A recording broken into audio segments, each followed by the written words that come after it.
Okay, Woman Jekka, welcome everybody.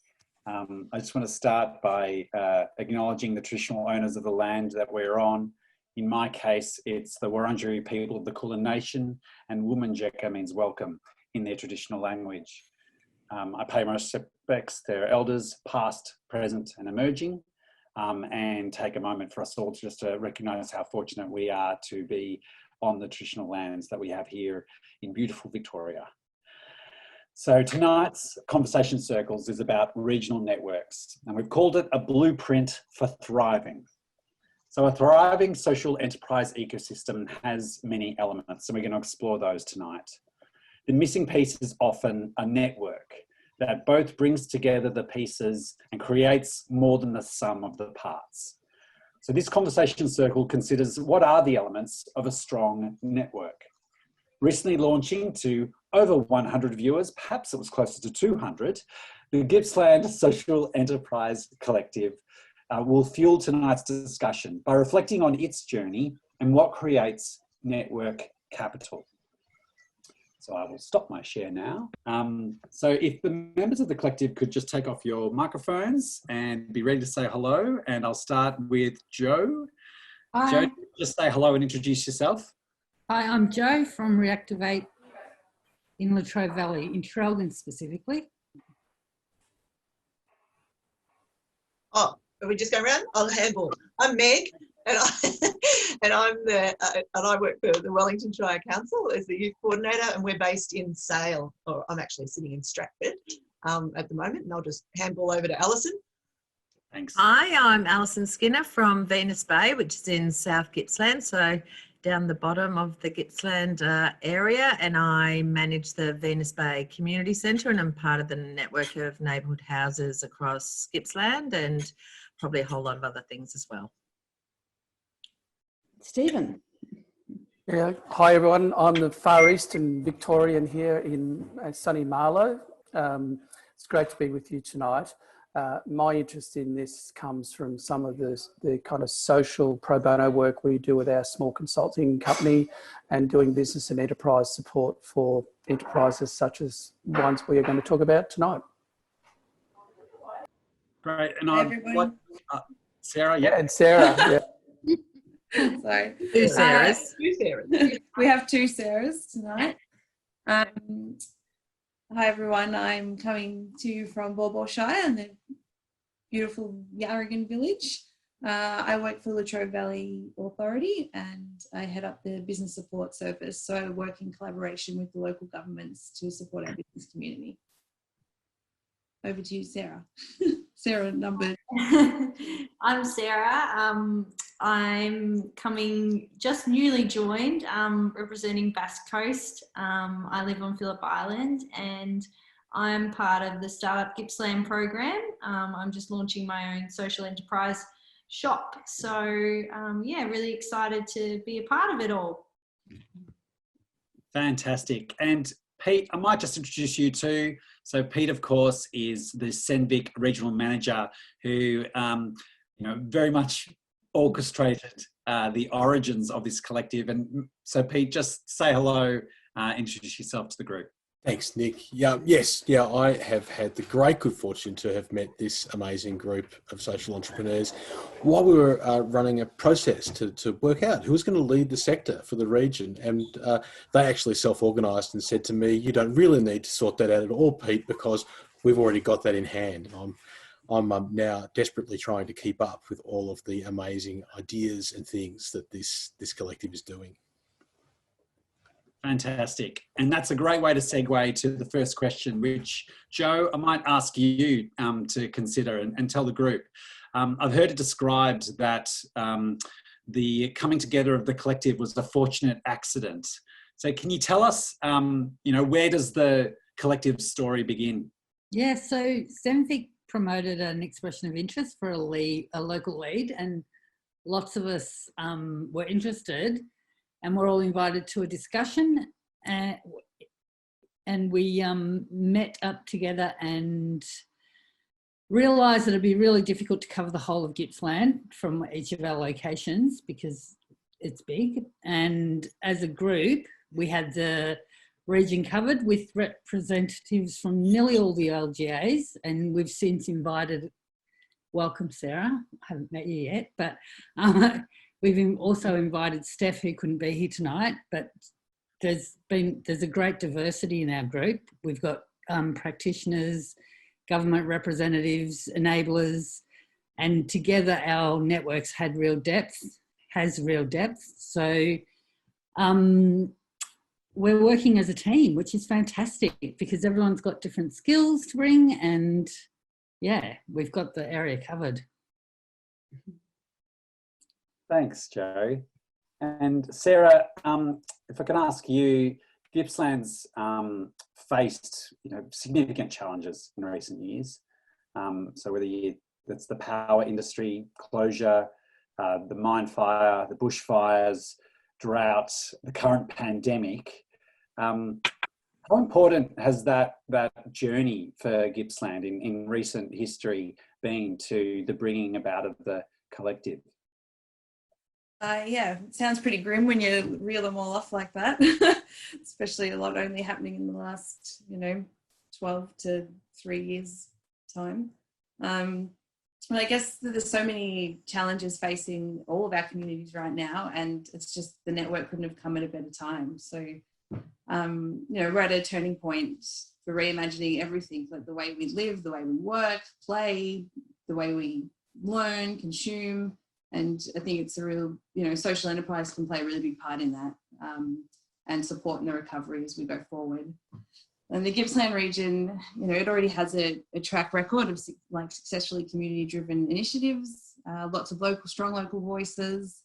The people of Gippsland have already spent a lot of time looking at their future. There's dozens of reports, plans, action plans, strategic plans, how do we diversify our local economy? How do we take advantage of new opportunities? So, yeah, by forming the partnership with the Gippsland Social Enterprise Collective, I think just between us, we already had such strong networks with such a diverse group, all from, community houses, local government, state government, private sector, wherever we were from, we were able to pull together this really strong and start off with meaningful partnerships with community, industry, government. And I think that's just, the partnerships has really started us off strong, and to being able to, tap into those networks to support our community. How does it make you feel to go from really to have all those challenges that are part of the Gippsland story, and yet to be in that place now with this group, of like-minded people? How does that make you feel about the future? Hopeful. I'm always a glass full optimistic. I think that's what we all are in the group as well. So it's just the perfect time to come together, and every time we meet, I don't think anyone's sitting there complaining. It's, well, what can we do? What opportunities can we take out of this? And seeing something like this, seeing a challenge, I guess, to it's an opportunity to problem solve and to create something new. Great, thanks. Alison, if I could ask you, how did you actually, what was done to create this network? What did you do, and tell us a bit about what you've achieved already. Thanks, Nick. So Joe mentioned that expression of interest process. So that was the starting point, and the conversations that we had before we all got together, or the EOIs were assessed, we'd already all identified that it was such a big region and a big job that we already wanted to work collaboratively. We could only see that collaboration would work. So I guess probably between us all, we had either worked or interacted with at least one or two others, and then known of some of the others. So there was probably a underpinning sense of trust and respect between us all. So might not have known much, but we knew enough that these were good people that we were working with. In the first instance, it took us some time. So we've spent hundreds of hours, there's no doubt, meeting and talking and trying to flesh out what this is, what the network is. Having the backbone of Senvic has been really critical we couldn't do this without that underpinning support. So I guess we've met quite face to face. If we hadn't done that in the early days, I think we would have struggled to adapt to the COVID situation where we've gone pretty much online, and that's enabled probably greater communication. And so apart from doing the things about working out, you know, who we all are and what our strengths are and what our interests are, probably all got a real passion and interest in social enterprise. And to be honest, we are all able to volunteer our time really to be in this network. So I've got a job that I can, it can be part of that.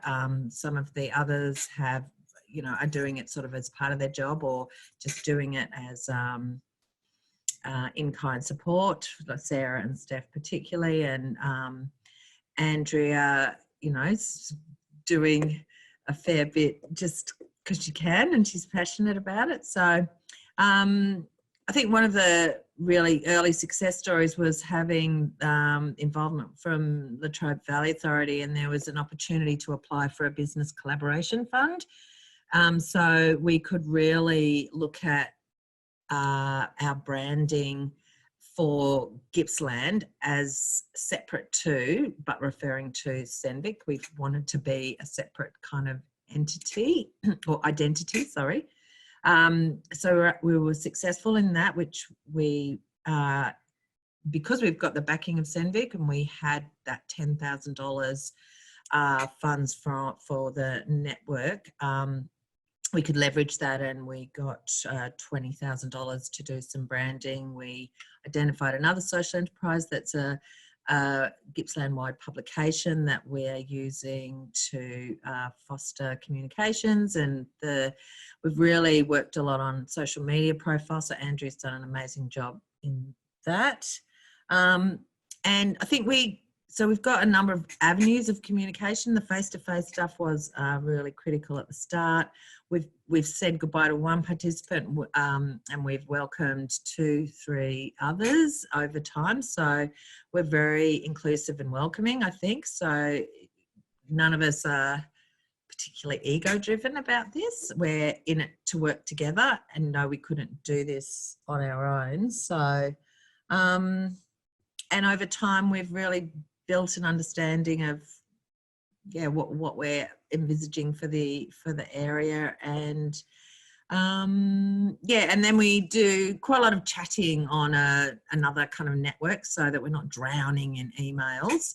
So we've got these avenues of communication that we've worked out that suit us. So yeah.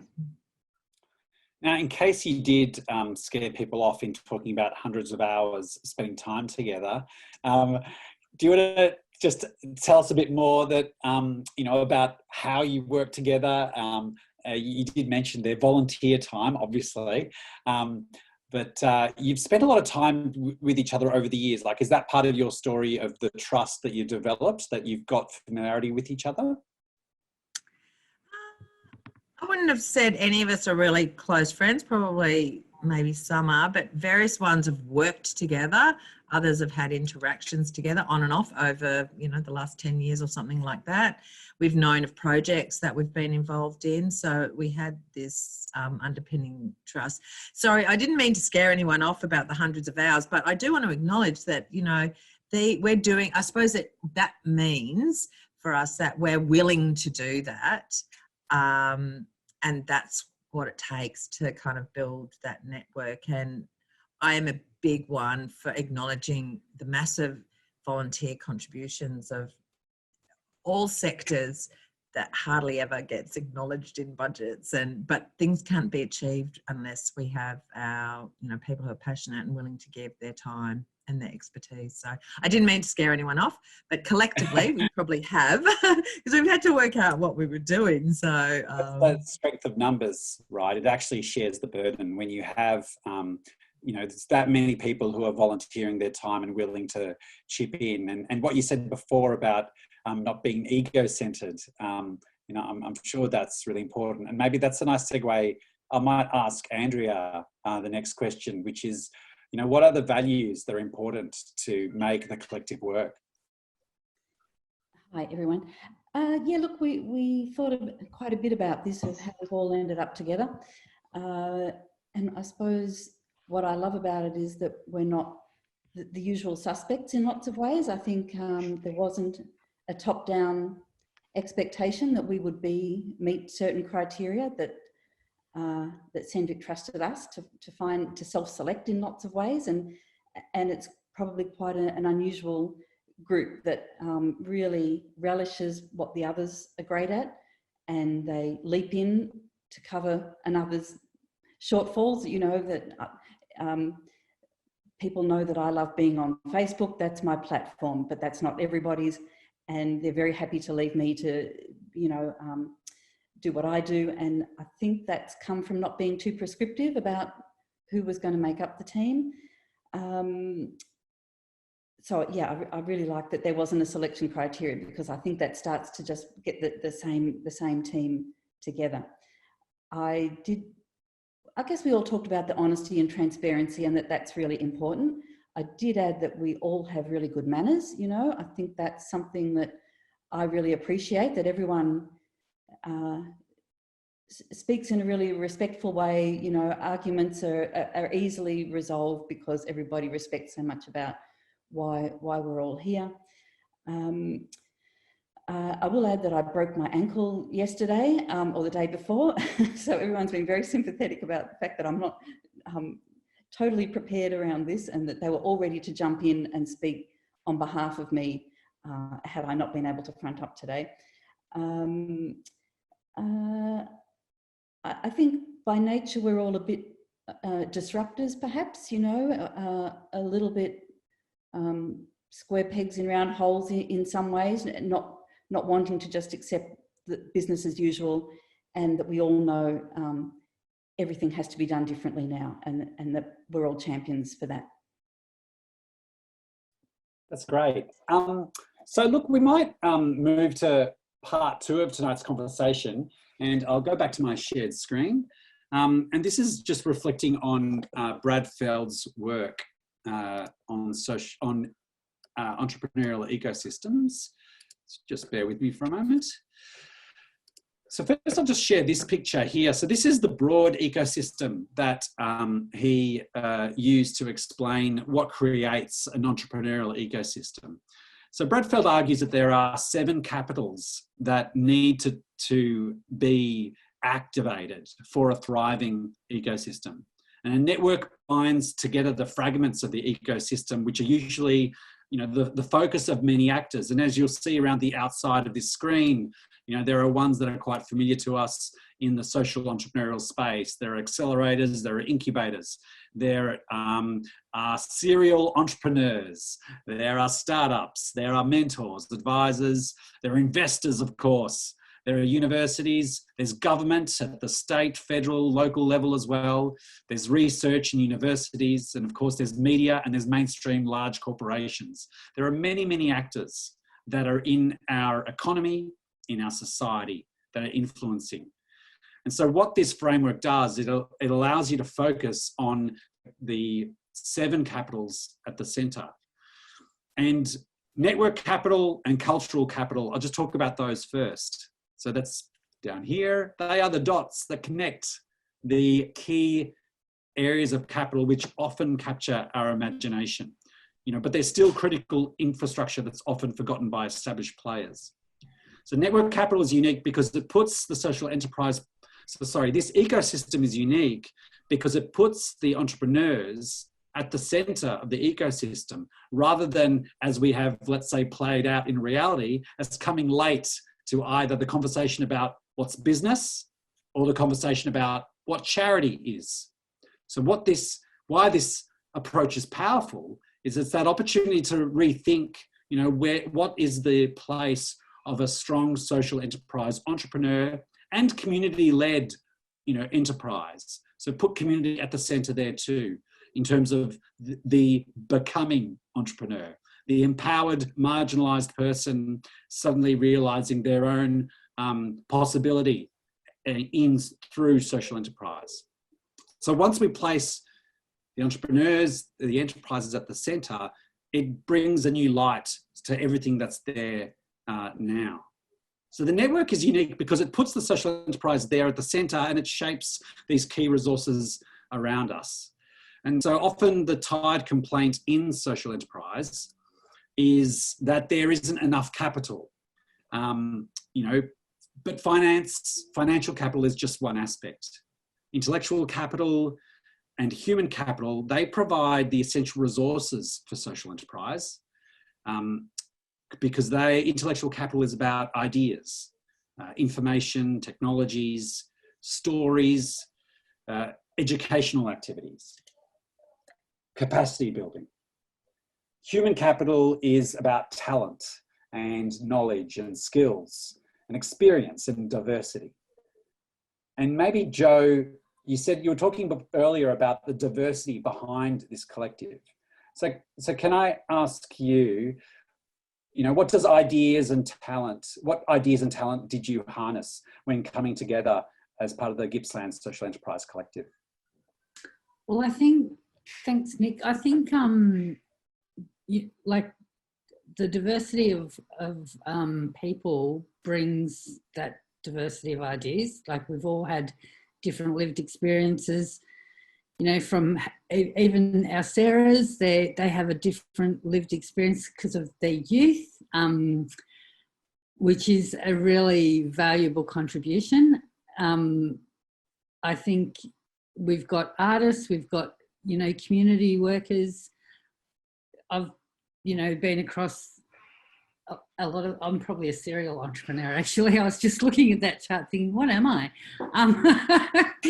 But yeah, and also the diversity of the areas that we live, because Gippsland's a very diverse place. Where I live is in Latrobe Valley, which is like the industrial area of Gippsland, I guess. Cough, see? But we have people that are living on beaches. Marlowe's like very bush beach, and then Venus Bay, where Alison's from, is surf rolling beach. You can actually watch, if you go to the Venus Bay is it Monday morning, Alison? They do a walk along the beach, which is beautiful. Yeah, Monday morning, 8 o'clock, 8:30. Yeah, and like Meg's in Wellingtonshire, which is quite different to Latrobe really, but is also a bit of an inland centre, and all this range of places and people is also amplified by our networks, because we each have, different educations, different networks, different reach, I suppose.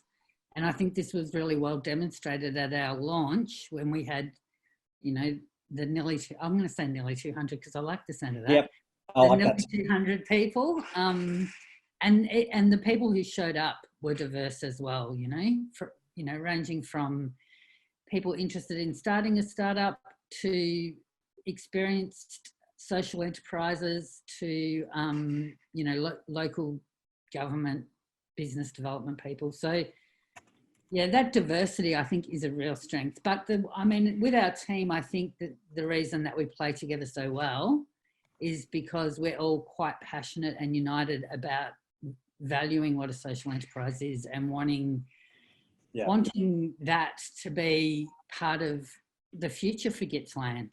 Yeah. Great. So, yeah. Thanks, Joe. No worries. So after ideas and talent and passion and common ground, of course, lack of finance is the common complaint that entrepreneurs have. Sarah, Centvic was only offering $10,000 for the local lead in what is a very large region. So how was that going to work well shared between 9 people? And in answering that question, just for my benefit for this framework, how is cultural capital a critical resource in your network? Thanks for the difficult questions there, Nick. Yeah, certainly at our very first meeting, the 10 grand was a big part of our discussion. There were many different opinions about how it could be spent, where it could be spent, was it enough? you know, concerned that everyone would be doing work and being, you know, a bit too under the pump without financial support, and how did that look? But and also who would be responsible, I guess, for managing the funds as well. And it created a few tensions in that early discussion. But I think the key that was the honesty of the group. Everyone was very honest and open, and we were, you know, we had a meeting that Pete came and helped facilitate, tried to wrangle us all from 10 till 4. We got together for a whole day that first time, and we just put it all out on the table. So, you know, it was really open around like what their intentions were, what their expectations were, how much time and what resources they could contribute to the group. And this certainly like helped create this culture of honesty from the very beginning. And then, you know, that was, once we sort of got past that, it was quickly established that like, it's not all about the money, and it certainly wasn't for the group coming together and for the people in the team. So, you know, there was a lot of us too that were sort of made up of a mixture, but some of us are in paid roles. In these paid roles that we're encouraged from our organisations to spend time on this and support this initiative as well. So that certainly helped with resourcing. And it was also really quickly recognised too that between us and all the networks is that we could map out a whole bunch of existing support services and programs that we could already out there that we could tap into.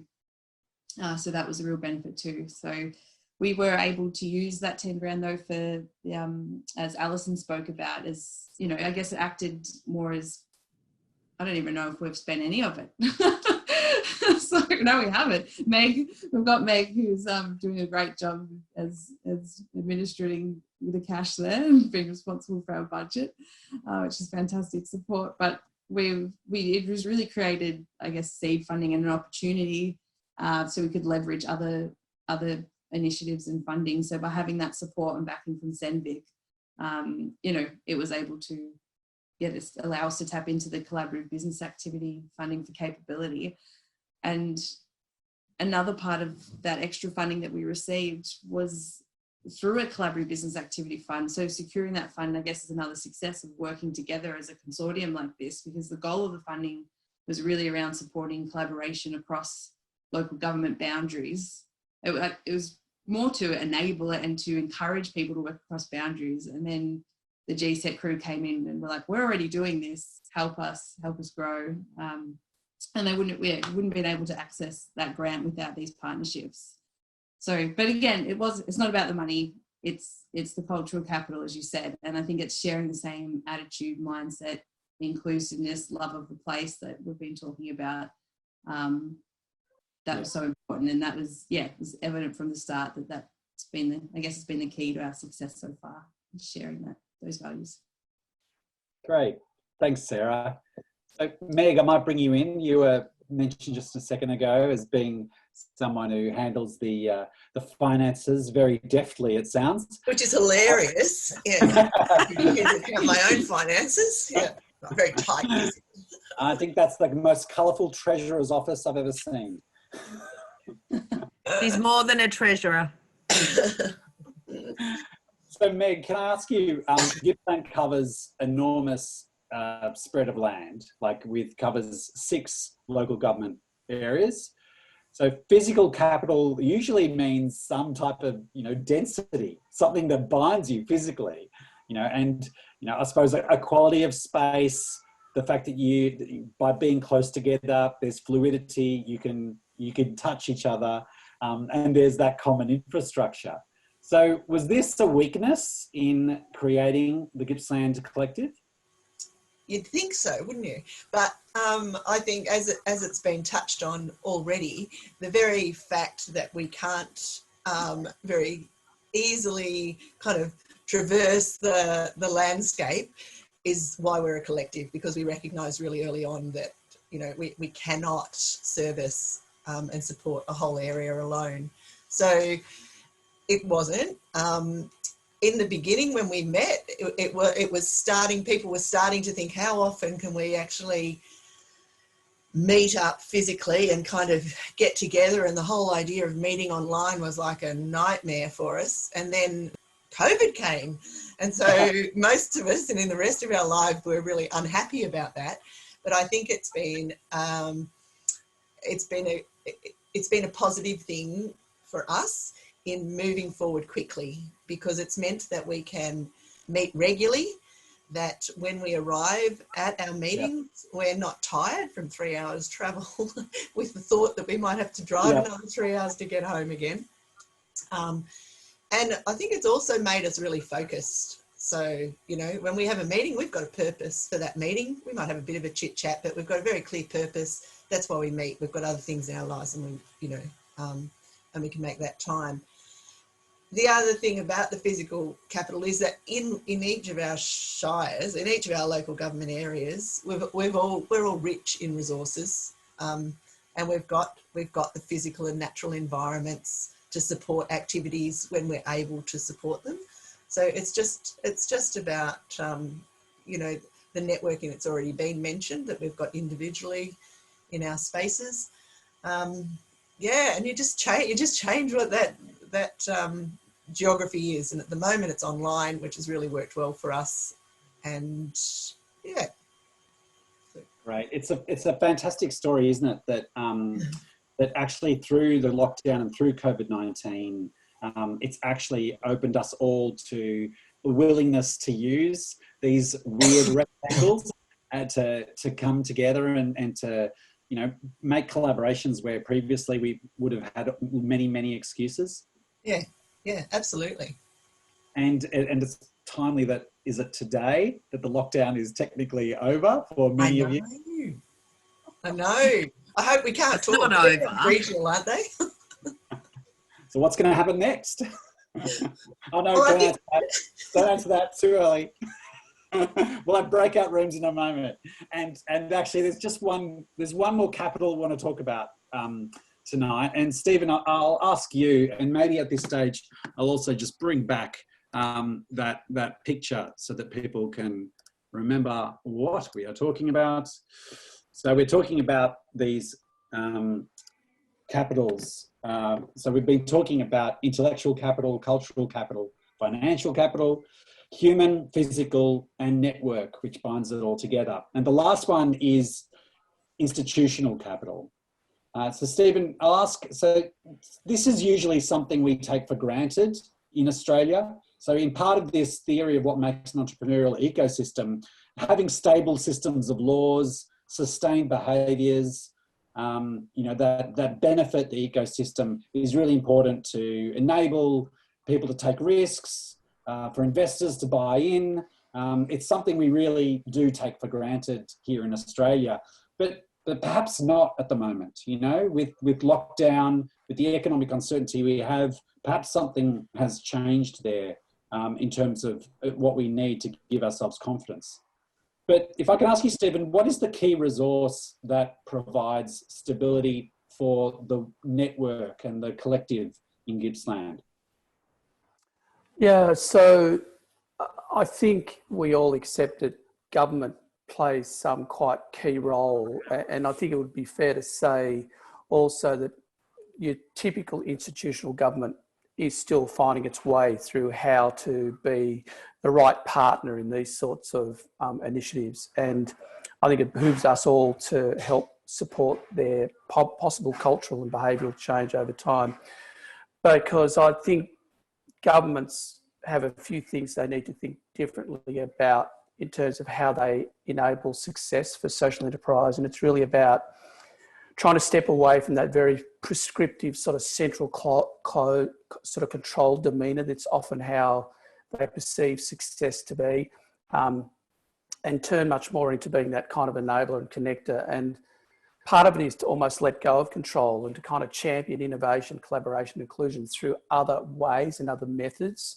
and then just allow it to evolve much more, I don't really like this word, but I'll say organically. And just to frame that, I'd like to talk about two things around networks and grassroots initiatives that I think governments need to think kind of differently. And networks are so key because they do so many things that you kind of rigid kind of government structures don't really enable, and that's around even tonight, strengthening relationships, people meeting each other first time and getting inspired by something new. And it creates an enormous amount of awareness. Now, no one is going to leave here tonight without having learnt something. And we're all richer because of it. And networks create a really comfortable entry point for like new founders or just people who are just simply inquisitive about social enterprise. So you can sneak into this space and feel good and safe and gently find your way into the environment. And I think they're all really key reasons why networks could be criticised as being just people coming together and talking, but in fact, they play a they're kind of the glue. And they can be kind of structured around the regional or local interests. So you can have a network that's set up for my area, up here in the bush, as Joe says, as opposed to the crashing waves down where Alison is. But it's about that being a little agile around what is the network kind of framework that works for area. And the one we often forget, networks allow us to celebrate. It's the place where we come together and say, yahoo, we did well, you know, something good's happened for someone or for us. And of course, I think everyone got an enormous buzz out of our kind of little launch a couple of weeks ago. I think we're all a bit taken aback and very thrilled that there's so much interest. And that grassroots initiative, if I could just take a couple of minutes to talk about that, that grassroots ground up swell, which I think is very much a characteristic of this, is about recognising the uniqueness of each region. So you capitalise on that uniqueness and it avoids that complexity that administration and government often creates. And it empowers startups, entrepreneurs to be really agile and focused because of they're in place, sort of place-based. And it really encourages locals to support locals, whether that's businesses getting behind social enterprise, whether it's just each other looking after each other. So I think government's still got a bit of work to do. And part of our job is to educate them and make them feel good about kind of, in a sense, letting go. But, you know, that's part of the journey, isn't it? So that's kind of how I think about institutional capital, Nick. Great. And Carmel's asked a question in the chat about how does social capital fit in here? Maybe as network capital is the question. And I've discussed that with a few of you, and I'm not sure who to ask, who to direct the question to. Perhaps Stephen, since you were just talking then. You know, what's your understanding of social capital and you know, how does it potentially actually play a role across a number of the factors that we've been talking about? So Carmel and I have been having a fun debate privately about this, just so everyone knows, because I didn't want to speak on behalf of everyone else. And look, because I actually raised the same question about social capital, because it's about license to trade. Is the way I perceive it, is that you as a business and a good citizen, and whether you're associated with something like BC or whatever it is that you're involved in, that you do more than just make profit, because you are interested in being seen as a good citizen, and therefore, particularly when things get a bit difficult, you've got some authenticity and some credibility to talk about how you want to move to a new space or do something different, because people trust you as an organisation because you've made investments that are seen to be, in some ways, making little sacrifices, making little investments back into the community that a pure profit-driven organisation may not choose to do. So, you know, I'm happy to debate that till the cows come home, but because I think that social capital is so important, because it's not just a philosophy, it's actually a very important enterprise feature that I'd argue that the model could probably be improved by picking it out and having it as something slightly separate. But I'm open to the debate, which is part of the fun. And actually, look, we are about to go into breakout rooms, but I'm happy to leave that open, as if social capital is actually a language that people are familiar with, you know, who else maybe wants to speak to how social capital might relate to this framework?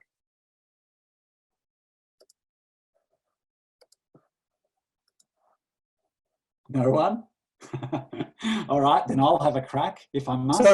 Sorry, what was the question again, Nick? Sorry.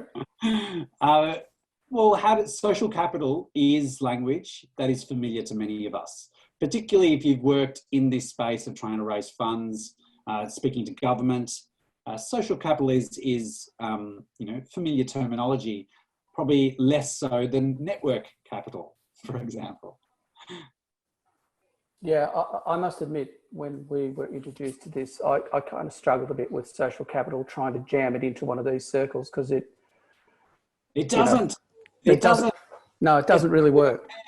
No, I might be able to help, because I've done quite a bit of work on social capital and its background and how it arose, which is why I asked the question. And actually, social networks are the building block of social capital. So I see everything that you're doing here is social capital. And human capital, you can't have human capital as part of social capital, because human capital helps build networks, which helps build social capital. So it's just a really broad concept that can help that other types of capital grow out of, except perhaps physical, which stands alone. Yeah. Yeah, and also there's different types of social capital. There's bonding and bridging social capital. So bridging capital is where you connect with government and institutions, but bonding capital is what you do with yourselves, amongst yourselves, with friends, family, neighbours, and, you know, personal social networks. So that's a brief description of what I've found it to be in the past. Absolutely, and I completely agree. Almost social capital is the currency that we use in this ecosystem. So we need social capital as in terms of the cultural capital that we want to generate, as part of the, you know, promoting our intellectual capital. So when we've got talented people with great ideas, the social capital is what brings the trust and some of those relationships that brings on the other types of capital too. Social capital, you know, we might look back differently in terms of all this language around social enterprise and social capital, which is, you know, existed for longer than social enterprise as a concept.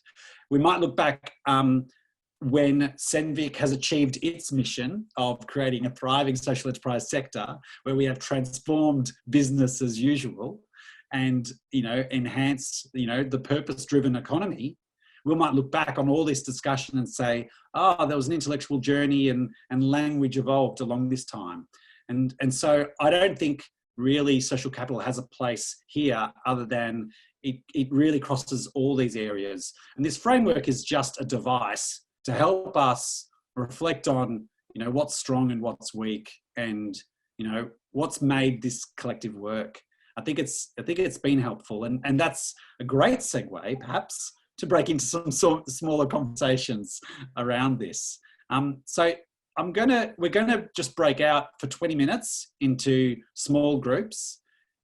They're just random groups, but please introduce yourselves to the people in your group. And the first question, you know, I'd like everyone to consider after you've introduced yourself is, what does this tell you about your region? So what does this framework tell you about your region? And Chloe, you've put in a lovely comment in the chat. I wonder if you want to, you know, just speak your thoughts. Sure. Yeah. I think with that, well, firstly, introduce myself. So I wear a few different hats. So in the first instance, I'm part of the Social Enterprise Academy, one of the associate learning facilitators. So I'll be in the workshop with you in a couple of weeks.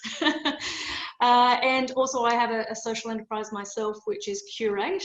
And Claire Fountain, who was here earlier, so she's part of 888, which is a cooperative of cooperatives. So they're actually connected to Curate in the city, where we've got a space for collaboration.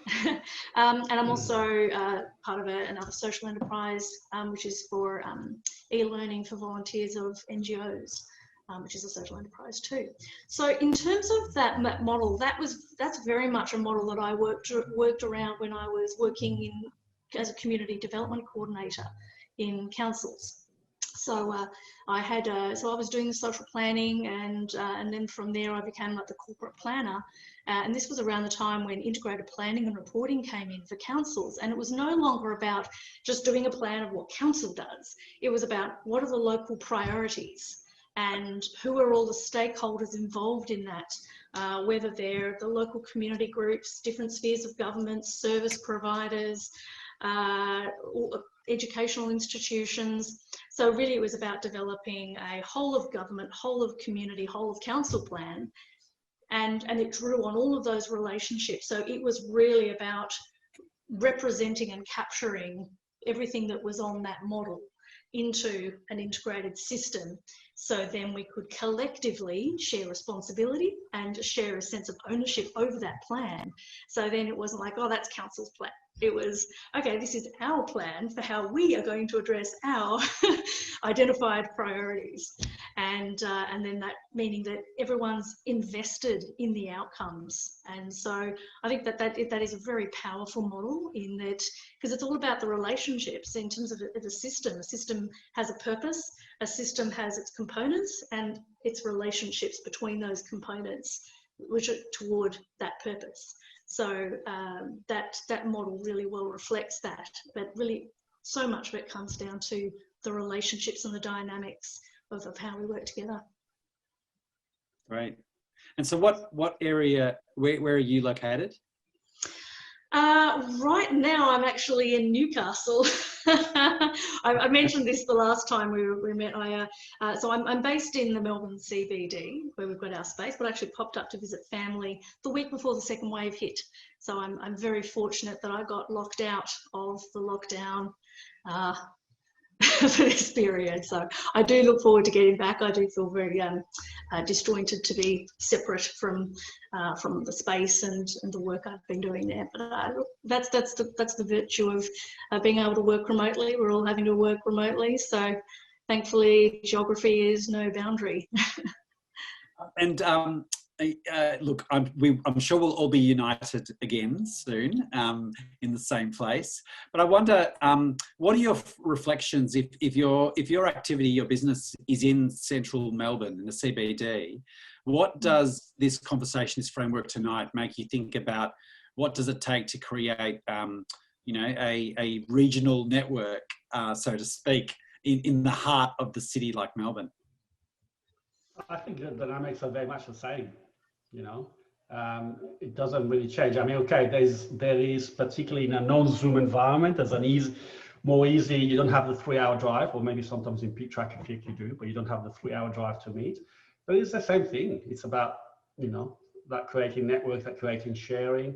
And I would add, so last bit I wanted to add of that model has, that particular model wasn't a book for social entrepreneurs, it was entrepreneurs books, but it has the entrepreneur at the center. And as much as I love entrepreneurs, as much as I love social enterprises, it's not putting that, it shouldn't be at the center. It should be it should look much more like a distributed network, because social enterprise alone, without much more collaboration with government and all the other players in a distributed way rather than a centralized way where, there's the superhero at the center, works better. That would be my only additional comment. I agree, Roberto. Let's put a superhero conversation aside. We'll just pause that for the moment. I just want to go back to that sense, though, of the urban environment, particularly central business district of Melbourne, international city usually. Yes. So Chloe, with your as a social enterprise in the heart of the city, what does this sort of framework mean to you as to what's possible? Well, I've actually just developed the whole space around that approach. So I really see community development as being fundamental to how it works in terms of having that map of relationships. And I see that the space is how we are holding space for community and for those relationships. And that it's, quite often in a city, people can feel quite disconnected. Ironically, it's actually it's in the city that where people are crowded that they often feel more loneliness. So and at the same time, it's about being, there are some things where people have to go to the city to access professional development or statewide networks. And so that's where it's about creating that home away from home. So there's that familiar space, because I think it so often a lot of the collaborative, engaging group work, you can't do out of the box thinking in a box. And quite often a lot of the spaces we have to resort to are like Novotel function rooms that have got like no character, no life, pretty soulless. So it's about creating that safe, engaging space where people feel really comfortable to engage. Thanks. Thank you. That's great. Someone who hasn't spoken tonight, anyone want to contribute to this? to reflect on something that Chloe had to say, which is this centrality of the idea and the model of community development, and about comfort and trust, holding a space. And I just wanted to reflect actually on meeting all the members of the collective first up, and to say rural people actually, as a rural person myself and who's worked in rural issues for a decade, are accustomed to bright ideas coming from somewhere central, which is Spring Street, that are imposed and that are not based on the strengths of the people who are supposed to be benefiting, but are a really good idea to somebody somewhere else who might not ever even have visited, much less have lived experience. And we're accustomed to that. And what was really interesting about coming together with this group was actually everybody really held me to it, because some of us had met before in different settings, but some people were meeting me for the first time. And it was really this question about, really, it's an enablement approach? You really want us to come up with the plan and you'll back us? And it was almost, and I'd be curious if any of you had this actually had this thought run through your minds. I felt like a couple of people were thinking, what's the catch? When is this guy going to say we have to do something really stupid? That's the idea that came from the centre. When's he actually going to say that? And my reflection is just that it's actually hard to create that space that Chloe referred to, create a space where trust can exist, where people can feel genuinely empowered. Because I don't think there's anybody in any central location who has a better solution than the people who live in a given community. They've actually already worked out what the needs are. It's just, it's so often very top down. And so thanks for bringing up that idea, Chloe, because it really is about enablement, and that is the model we've used in growing each of the regional sub-networks. And I think it's an incredible strength. And I feel like it's part of what has drawn this group of really strong people together into the collective. Can I say, in adding to that one of the most important things of holding space is that everyone has got the opportunity to participate and to address that tyranny of distance. So even before COVID happened, we were very focused around those challenges of, whether you're rural, regional, interstate, that you don't have those time cost barriers. And that really came from my work at Local Government New South Wales, where, I was advising and representing 152 councils across the state. And also having lived and worked rurally and regionally myself, and always feeling like, can't always have to travel to the city to participate. And sometimes, like our area isn't being represented.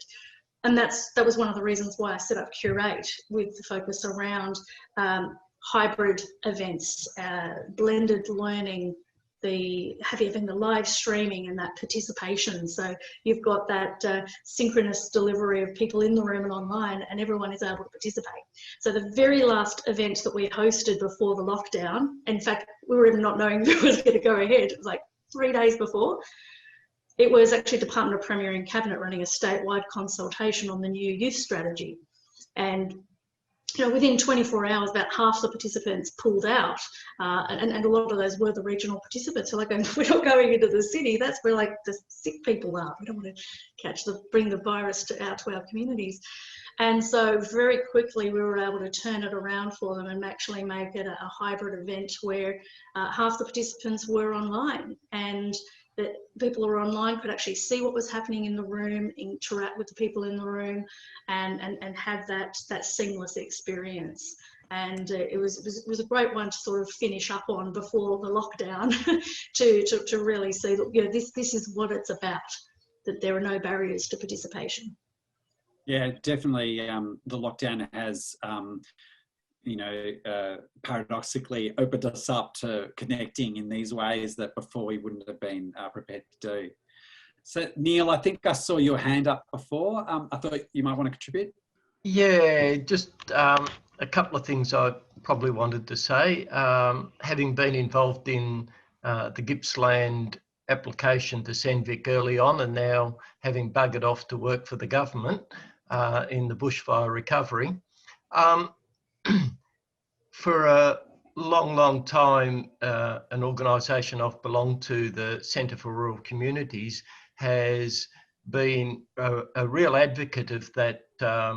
I think it was 1989 article by Sher and Sher about rural Australia, where they promoted the idea of a conspiracy between urban and rural Australia. And a conspiracy, or to conspire, actually means to breathe together.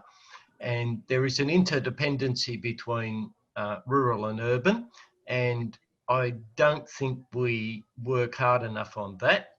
The other point I'd make is that I am a bit of a supporter of the idea of having a fantastic theory behind what we do, but on a day-to-day basis, I know working out here in East Gippsland and having run a business ourselves, all the theory in the world is wonderful, but what we need is some really practical stuff to assist people. And I see that now working in bushfire recovery with the COVID on top of it. It's just absolutely important we have practical stuff to offer to people rather than theory. And I don't see that happening at the moment. And while there is lots of money being pushed around at the moment, it is still being basically dominated by urban thinking, and it is not being as all the economic recovery money that is focused towards East Gippsland and North East Victoria after the fires really is of extraordinarily little value to small communities. And East Gippsland, as those of us who live here know, it is made up entirely of small communities, apart from, you know, Bairnsdale particularly. We're probably the only region in Victoria that doesn't have a, in East Gippsland, sorry. Well, even the whole of Gippsland, we're probably the only region in Victoria that doesn't have a town above 20,000 people. Traralgon and that might be close to it, but we don't have the Bendigos, Ballarats, Geelongs type sizes. So what we need is something different than what a lot of other regions are looking for. So what I would like to see is much more practical on the ground support for social, or what I like to think of as community owned enterprises. And I haven't seen that happening yet. And Pete and I had a bit of a conversation that was interrupted today by me having to do things, but I would really love Senvic to have a serious conversation with the state government about the need in East Gippsland, particularly after the fires, to support micro and community owned enterprises, because all our small communities are desperately in need of that. And all of the tunnelling in Melbourne, or the whatever they think they're going to do in Bendigo and Ballarat and Geelong, is not going to help East Gippsland. So yeah, that's my 20 cents worth. We have good examples. Talk about Look, we do have fantastic Yeah, examples. we I do. talked to Pete today, having been up in Cassilis and talking to someone up there, where two little businesses got together, and one waste product is from one business at Picnic Point Apple Farm is turned into a positive product that is to the benefit of both, you know, Cassilis and Bairnsdale. And we have, given the opportunity, we have hundreds of examples of those things. If there's a little bit of support, it's not always giving people money, but it is making the space available for them to be able to do what they want to do. Can I build on that, Neil, please? Yeah, sure. Because Neil, I sort of jumped in when Neil had to get busy with what he's doing now, so I am a newbie as well. But I do want to kind of illustrate what Neil has described so eloquently with a very, very short experience that I've just had this week. And I'm talking about the Sanctuary Youth Community Group, which is being established in Mallacoota.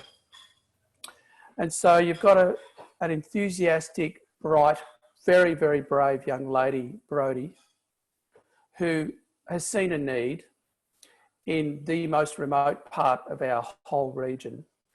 And up until probably, I guess, a week or two ago, she's relied on probably predominantly local support, where clearly a town that's actually been hammered by so many different circumstances.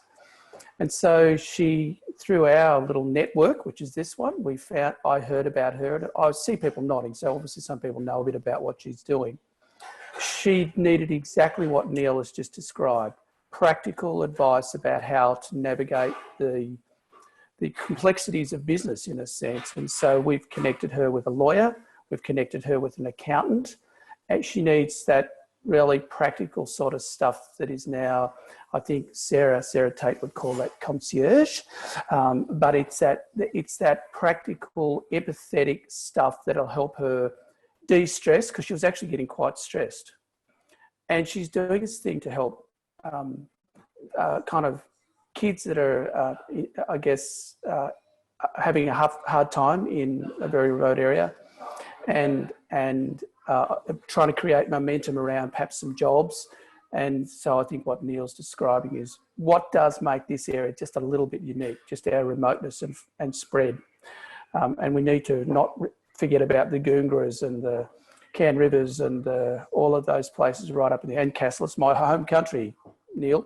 I'm from Ensay, so I know that country very well. Can I don't know many of you. I've been on the fringe of this, but I've been involved with the Centre for Rural Communities since '95. And so that was set up to provide a forum where rural issues were treated seriously, not seen as the bottom of the education portfolio or health portfolio or anything else. And when we provided a resource to listen to rural people, they always had very practical strategies to implement. And like Stephen said, it came from a need, like the one that's happening in Malakuta. And so Neil particularly was involved in one in Murray North, where the local paper was closing after 103 years. And so that was begun as a cooperative. And that took, lawyers, meetings at the pizza shop or the pub for about a year, working out policies, working out how it was going to be done. But that paper employs people, it reinvests the money from that paper back into the community. So a couple of years ago, it handed out 36,000 in grants. But the thing that I think is really important is that then when the bank closed after that, people said, okay, we can do something. We can take ownership now because we know how to do it, because we've done it with the paper. So we then, this is before the Bendigo Community Bank started, but we then sat up late at night finding someone to partner with us, saying, 3 banks in our town have closed, but we want to own it. We want to share in this. So in time, it was an agency to start with Bendigo, and then in time it became Bendigo Community Bank, and that's put back millions into the community. So every layer goes back into the community, and then the community bought out a foundation that managed the aged care. It has an op shop with 13 different organisations. They bought the premises. The newspaper stands up to hang on to the swimming pool to stop Strzelecki Forest being logged. People know how to work together, and so I'm interested in promoting those cooperative skills. The local ownership, to me, is that the contribution, I suppose, I'm interested in offering. Absolutely. And so Helen and Neil, the one thing, this is telling the story that social enterprise is not new in a way as well, particularly in regional communities. It's how you've survived and responded to crisis over the years. And I suppose there's a Gippsland story tonight. It sort of shows what the accumulation of all the crisis and challenges that area has had to face has perhaps prepared it and, emboldened it to come together and find a cooperative solution now.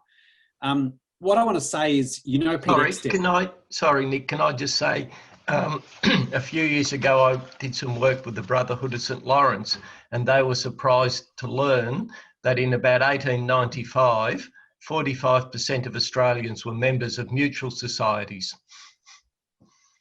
So it's not new. Absolutely, absolutely. And look, the knowledge and experience of regional areas has been key to the foundation of Senvic, and that's why part of our sort of founding partnership with ACRE has ensured that we've got a strong commitment to regional areas. And so Pete Exted, as the regional manager, you know, has made sure, you know, working beside me, that Senvic is really strong in the regions, and that we've set up the local leads across the state so that we can really accelerate the regional areas to drive, you know, social enterprise across the entire state, and almost play a leadership role for Melbourne to look towards and say, oh, maybe, you know, we could follow that. You know, maybe there's something we can learn from that. And that's exactly what tonight's about, in a way. It's that opportunity for Gippsland to show the rest of the state, whether regional or city, that networks are created with this kind of stuff, this kind of, you know, trust, relationships, and awareness of what you've got, where your strengths are, and awareness of what you might need to seek out to really close the gap. So tonight, I hope it hasn't felt too academic. And I should say, the reason why I've referred to this framework is because Senvic's finding its voice. It's a new voice. Putting the practitioner at the centre is new. Government doesn't think that way. The social entrepreneur is an instrument in a bigger agenda they've got. The social entrepreneur is an instrument in finance. You know, they're not the end game. And so Senvic is here to actually put, whether it's community development, community-led rejuvenation of the shop that closed in our local street, or what is happening to our economy today. Senvic's here to put social enterprise at the centre of the solution, and to start saying, these are the things that need to change.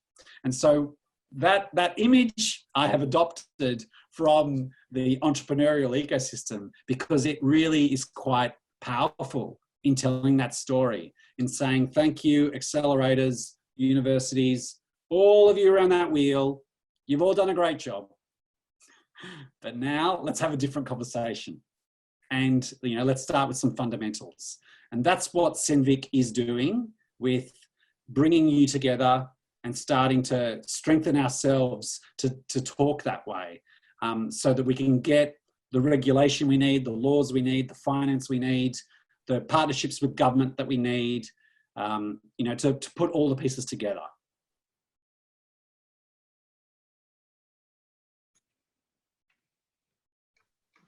Is that a nice way to end the night?